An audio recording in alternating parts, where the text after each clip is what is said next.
Hello, good morning mga kautol natin dyan, mga kabady.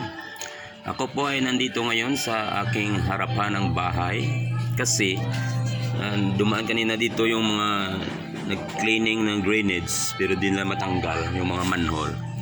Kasi nung natapos itong ginawa, hindi ito na ng kontraktor binalikan na para yung nakadikit na simento.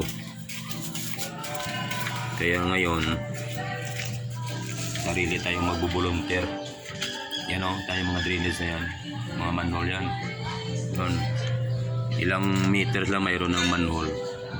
Kaya hindi na mabuksan. Itong dati, yung isa nakaraan, nabuksan ko to. Pero ngayon ito wala. Kasi kailangan mong dito, yung mga dito. Yung mga simento na nakadikit pa yan. Tigin natin para matanggal. Tayo po ay isang volunteer lang sa ating barangay na tayo na nagawa nito muna kasi babalik naman sila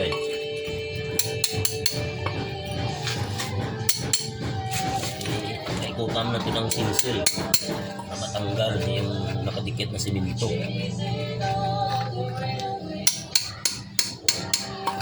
Sa tayong mabuting mamamayan ng barangay na to. Sarili tayong magbo-volunteer nito.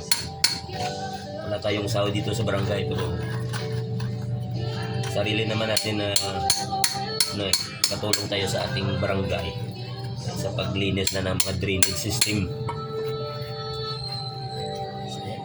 Tayo rin itong babalikan pag dito malinisan. Papasok sa bahay natin yung mga tubig pag dumating yung malakas na ulan. Kaya kung pwede tayong mag sariling volunteer sa ating sariling dito sa ating komunidad, sa ating barangay, gawin na natin.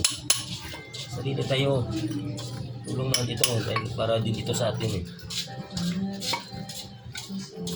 kasi pag dito malinis yung tubig babalik sa ating bahay, papasok, diba? Kaya magsarili tayong linis nito. Hindi na natin hintayin yung mga kabarangay natin sa paglinis. Mayroon naman tayong time, tayo nagagawa, diba?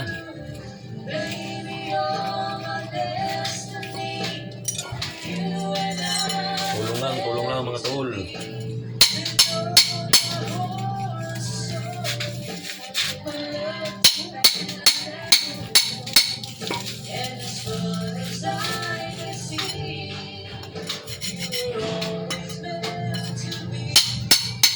Kasi pag dito malinisan yung gilid, nakakapit na simento, dito maangat yung manhole.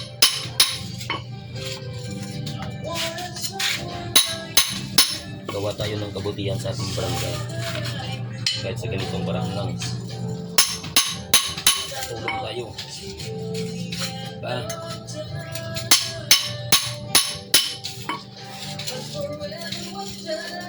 Tulong lang.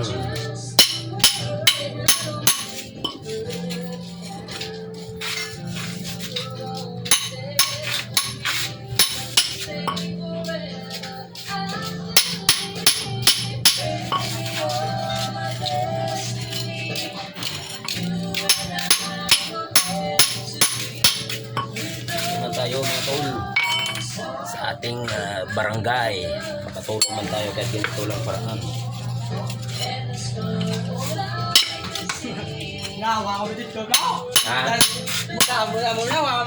Ang bungkal na pero may nalisan na mo?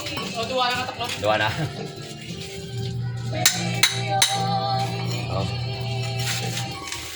Nahirapan daw sila dahil sobrang kapit nitong manhole, hindi maiangat.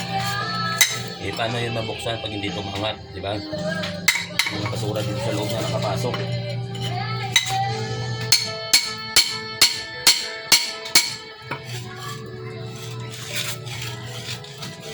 Kaya volunteer lang kayo para dito sa ating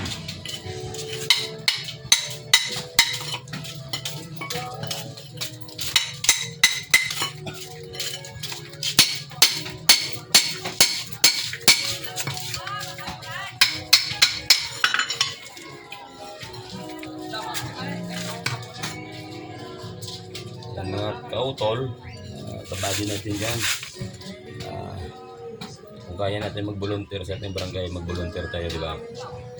Dahil itong drainage, tayo rin makinabang ito pag malinis, pag maayos yung daloy ng tubig natin sa kanal. Hindi babalik sa ating mga pamamahayan pag malinis. Yan, konting volunteer lang. Mga kapatid natin dyan, mga kabady.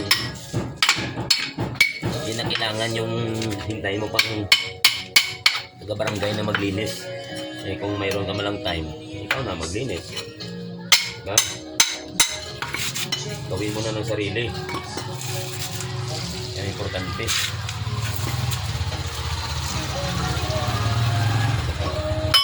Importante makatulong tayo sa paglilinis ng ating mga drainage system. Yan, dami pa yung mga manhole yung bubuksan. Yan o.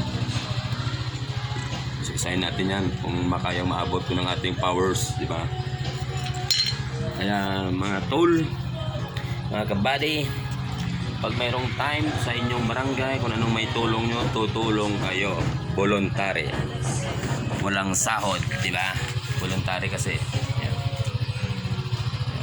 Dito na muna kasi magpapatuloy pa ko ng magbakbak. Peace out mga tol.